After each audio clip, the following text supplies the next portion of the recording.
con el profesor de la Universidad Católica de Valparaíso, con filósofo, profesor de profesores, Agustín Esquella, ex convencional. ¿Cómo estás, Agustín? Bien, Fernando, solo te corrijo. ¿Qué me da? Es Universidad de Valparaíso. De Valparaíso. Que ya soy ex ahí también, de manera no, que... ¿Te fuiste a la Universidad de Valparaíso? Sí, me fui, pero no me fui, es decir, cesé mi actividad académica regular y me han distinguido como profesor emérito, lo cual supone mantener un vínculo con la universidad, pero muy distinto del vínculo que mantuve durante décadas, que consistía en tener cursos, listas, pasar listas, tomar pruebas, corregir pruebas. No, eso terminó y está bien que haya terminado. Agustín, me encantó el nombre de tu último libro porque está mandado, pero a hacer ese título para la primera pregunta inevitable después de lo que ha ocurrido con el fracaso de la convención y lo que ahora está organizando en el Consejo Constitucional. ¿Y ahora qué? Bueno, partamos por ahí. ¿Y ahora qué? Bueno, ese libro está escrito, como tú señalas, muy poco después del rechazo que sufrió la propuesta constitucional de la exconvención. Y mi respuesta para la pregunta ¿y ahora qué? En ese libro es ¿ahora qué? Nueva constitución. Es decir, que no obstante lo que aconteció con la votación del 4 de septiembre, el proceso constituyente en Chile no podía detenerse, como por fortuna no se detuvo. Otra cosa, Fernando, es que a mí y a muchos nos merezca más de una crítica el diseño institucional que se le dio desde el temor, creo yo, y también desde lo que pasó con nuestra convención, seamos francos, al nuevo momento de este instante constitucional. ¿Qué cosas te parecen ahí que son llamativas? Lo encontré un animal tricéfalo. A ver. Comisión experta, Consejo Constitucional, un conjunto de árbitros. Ahí tú tienes un animal tricéfalo. Y cuadricéfalo si piensas en las 12 bases que se fijaron, que en verdad más que bordes son verdaderos anticipos de contenidos constitucionales. Pero a lo que voy es que los reparos que a lo menos yo pueda tener contra ese diseño, deseo como ciudadano que tenga el mejor de los éxitos. Es decir, si fallamos una primera vez en darnos un reemplazo de la Constitución del 80, porque las constituciones de las dictaduras se reemplazan, no meramente se reforman. Ya era hora de que dejáramos el camino de la reforma a cuentagotas de la Constitución del 80 y nos atreviéramos a reemplazar la Constitución del 80, de manera que yo mantengo un ánimo, si no optimista, pero esperanzado, en que esta fase del proceso en que estamos ahora conduzca a una propuesta constitucional que la mayoría del país, nunca será unánime, pueda aceptar. Ahora, Agustín, desde la última vez que conversamos ha pasado bastante tiempo y te quiero preguntar muy directamente,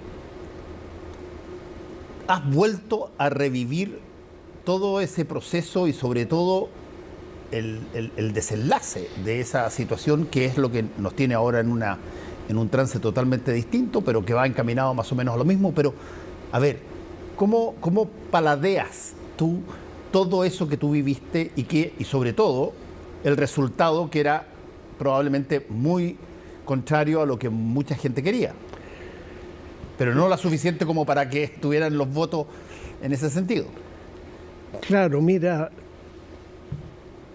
a menudo hasta sueño con la exconvención, con sesiones de la exconvención donde pasan cosas más o menos parecidas a las que ocurrieron en realidad. Dejémoslas como sueño, no las llamemos pesadillas, solo sueño. De manera que en mi cerebro quedó más que registrada esa experiencia de un año con todos los momentos buenos y también negativos que a lo menos una persona como yo pasó dentro de la convención. Pero la sensación final, Fernando, para mí ha sido siempre que esa convención no fracasó en su cometido, pero sí en su objetivo. El cometido era entregarle al país una propuesta constitucional dentro de un plazo de un año y se cumplió. El objetivo, claro, no se cumplió, cuál era el de que la ciudadanía aprobara Sí. esa propuesta. Y pongo algo más, había una finalidad última, que es la que yo espero que se cumpla.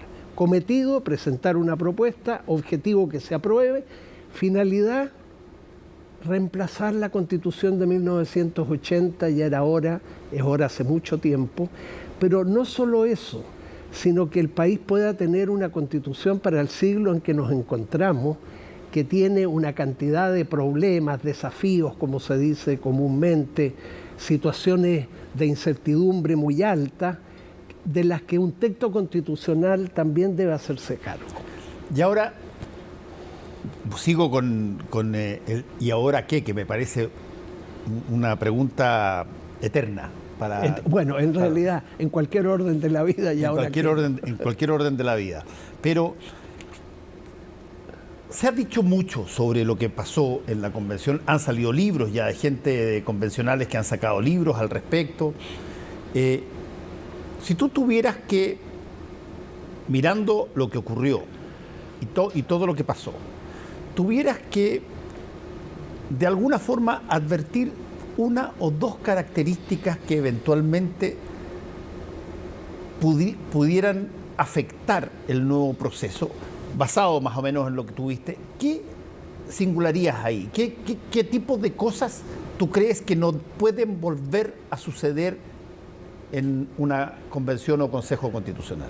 Bueno, yo puedo en tal sentido, Fernando, expresar deseos, como también reiterar algo que alguna vez te dije en una de nuestras conversaciones, a saber que no obstante haber fracasado en su objetivo y en su finalidad, la pasada convención, para mí tuvo sentido estar en ella, postular a ella, estar en ella, y sigue teniendo sentido. El éxito no es la única medida del sentido que damos a las cosas. Pero ciertamente, y eso hasta ahora en el actual proceso se ha percibido positivamente desde mi punto de vista, yo noto, a lo menos en la comisión experta, un ánimo de llegar a acuerdos entre posiciones políticas bien disímiles, y no solo un ánimo de llegar a acuerdos, sino a medida que nos vamos enterando en estos días de qué acuerdos se han producido, en cuáles normas, se han producido varios y bastante importantes. Por supuesto que el juicio final hay que darlo cuando dispongamos del texto definitivo que los expertos van a poner en el escritorio de la comisión constitucional. Pero eso yo lo veo muy importante, porque si una, entre otras, gracia tiene la democracia, es que a quienes rivalizan políticamente, además de desarmarlos, ¿no? O sea, rivalizan pacíficamente, los junta, los hace conversar y facilita con ello que esos rivales se pongan de acuerdo. Y la democracia, que en esto tiene una buena dosis de escepticismo sabia, cuenta con que a veces no se va a producir acuerdo entre los rivales políticos y en consecuencia echa mano de la regla de la mayoría y se vota.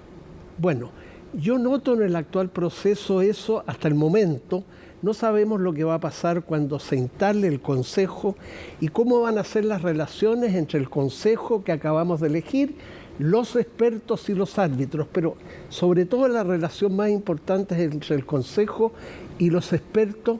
Y yo sobre eso, Fernando, más que expresar seguridades o hacer conjeturas, más bien puedo expresar humildemente el deseo de que efectivamente esa colaboración entre ambos se produzca, para que en definitiva tengamos una propuesta que la mayoría pudiéramos aprobar, sabiendo además que el nuevo texto constitucional que se aprobara va a disponer de un quórum para su propia reforma, no tan supramayoritario como el quórum de 2/3 de la Constitución del 80, que hace un año atrás fue cambiado por el Parlamento, irán a ser 4/7, 3/5, en fin, un quórum razonable para que los defectos, que seguro los va a tener aún en el caso de ser aprobada, la nueva propuesta se pueda modificar, ajustar en el corto o en el mediano plazo. Las constituciones políticas de los estados deben tener una cierta estabilidad, pero no al precio de entender que son intocables. Ahora, mira tú cómo se dan ciertas cosas. Alguien podría decir que son pendulares, pero como se dan ciertas características de este fenómeno que estamos conversando, que es el de redactar una nueva constitución para el país. La constitución que fue rechazada era una constitución que ganó en un momento dado una votación pero gigantesca para lo que podríamos denominar un sector del progresismo político, y se pensó, probablemente viendo ese casi 80-20 que generó primero los deseos de una nueva constitución y después la elección de los convencionales, se previó que eso era tan enorme que probablemente podía continuar una situación de ese punto, hasta que los chilenos le dijeron a todo el país que no les gustó el texto y por lo tanto lo rechazaron. Hoy día quien tiene el control en términos de mayoría es la derecha, y particularmente republicanos, que también están en una encrucijada. La encrucijada es si es que, boicotean un proceso para volver a la Constitución de 1980, que en un momento dado no tenían ninguna gana de reemplazar, o se transforman legítimamente en un partido que genera una propuesta que eventualmente sale aprobada, y ahí, por cierto, pueden haber otro tipo de despegues en términos políticos. Pero, ¿cómo ves tú una situación que es bien el estado de ánimo de la población respecto con esta encrucijada en medio que se llama boceto constitucional, ha ido moviéndose de manera extraordinariamente pendular? Bueno, lo que yo podría comentar, Fernando, al hilo de tu pregunta, es que la realidad política y particularmente las realidades electorales están siempre llenas de paradojas, y ciertamente, cuando menos, lo que nos ha ocurrido en el último tiempo en Chile es una secuencia impresionante de paradojas, pero que tal vez consigamos procesar y entender un poco si nos damos cuenta de que el país ha pasado por una seguidilla de situaciones complicadas en los últimos años que han producido un estado de ánimo que va a la baja, diría yo, en la población chilena, y hasta un cierto desapego de este proceso constituyente que fue aprobado por el 80%.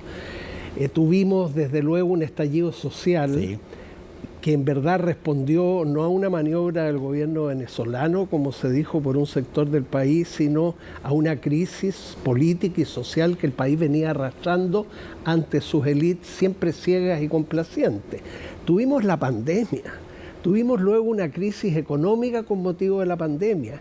El país asiste desde hace algunos años perplejo a una situación de grupos armados en la Araucanía que no consigue ser controlada ni por la policía ni por el ejército en la situación actual.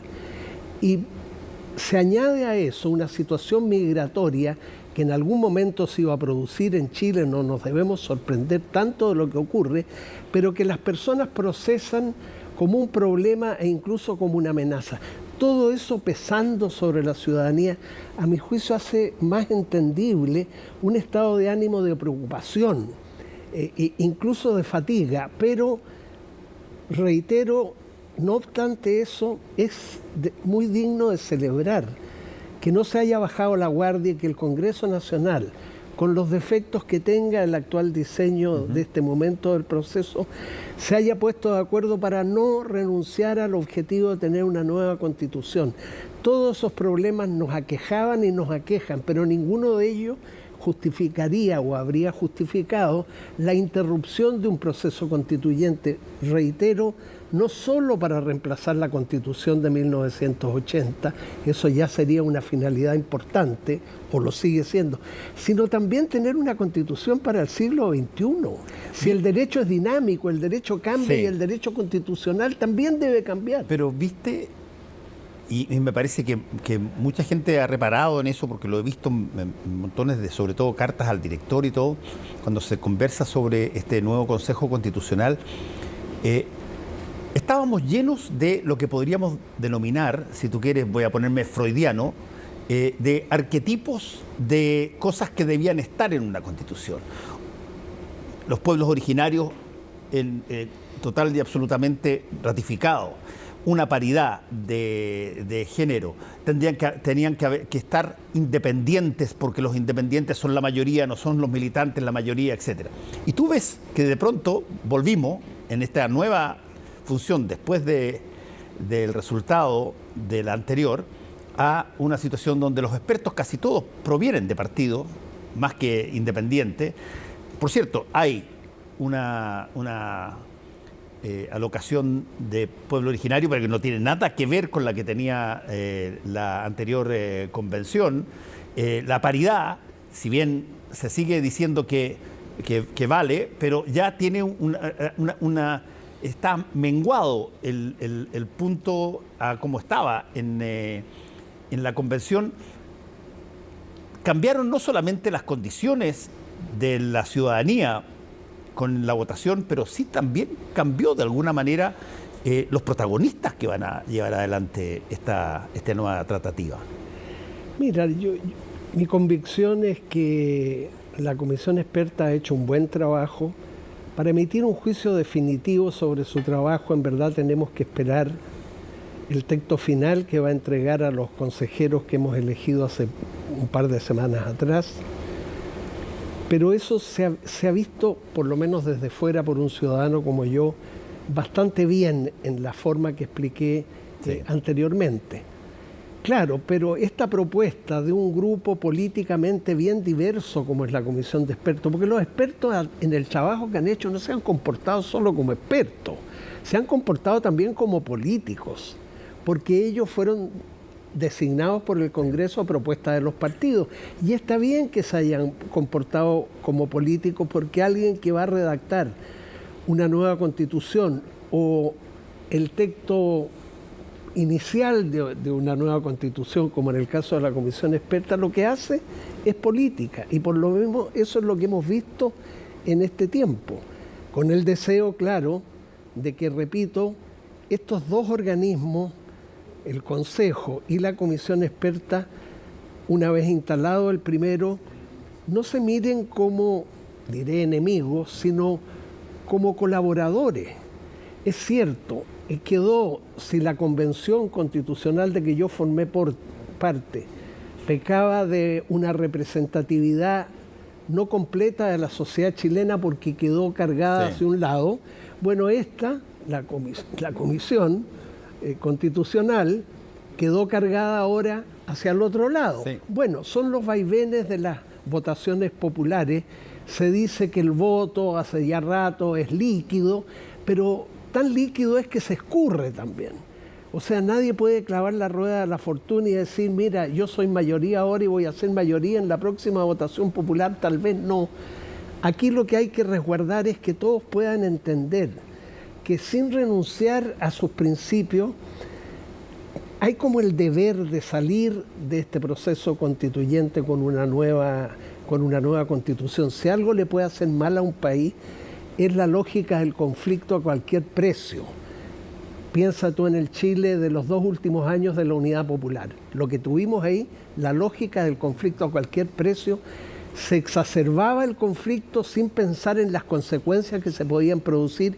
Y mira tú, todos sabemos las consecuencias que se produjeron. Pero también es negativa la lógica opuesta del acuerdo a como dé lugar, que es lo que nos ocurrió, creo yo, en 1989, después del plebiscito que sacó Pinochet de la moneda, pero no del poder, y los primeros años de la transición.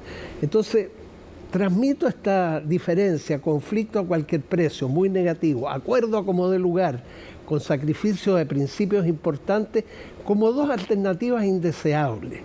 Entonces, si uno pudiera, como de hecho lo hago, pero a título personal, conversar con expertos, conversar con alguno de los elegidos para la comisión, la idea sería como alejarse de estas dos lógicas y tomarse muy en serio la tarea que tienen entre las manos.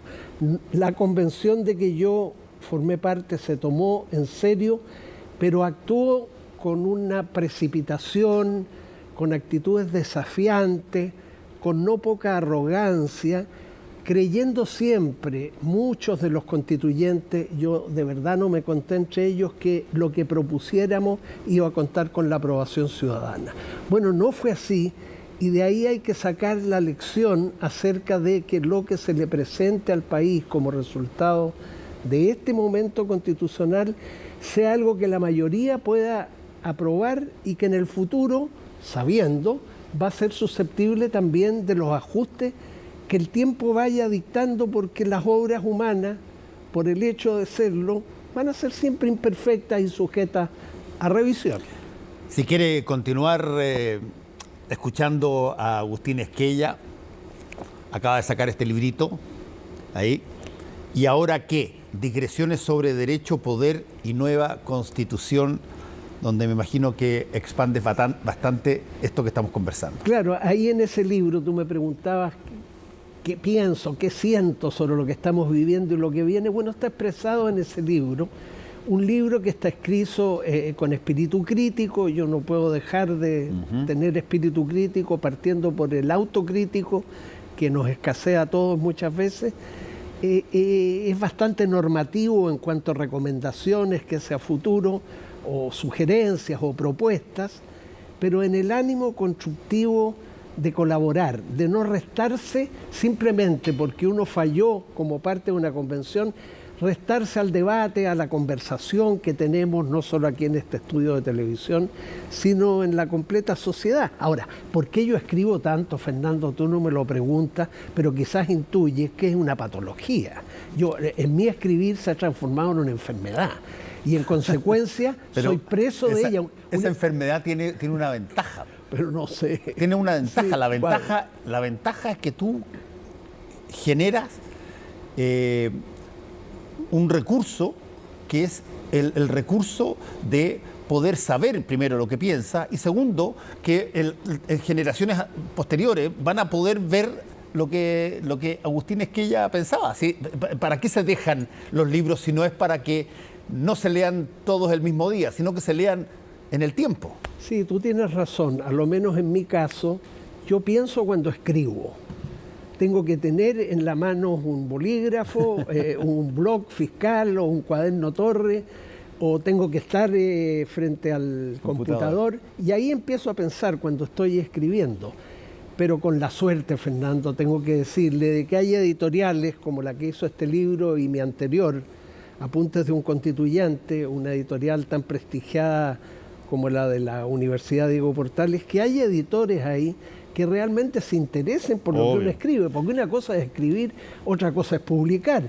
Escribir depende de uno, publicar depende de otro, y yo en eso hasta ahora he tenido suerte y complicidad. ¿Y ahora qué? Se llama Digresiones sobre Derecho, Poder y Nueva Constitución, de Agustín Esquella. Siempre interesante conocer lo que piensas, Agustín. Gracias por haber estado aquí con nosotros. Gracias a ti.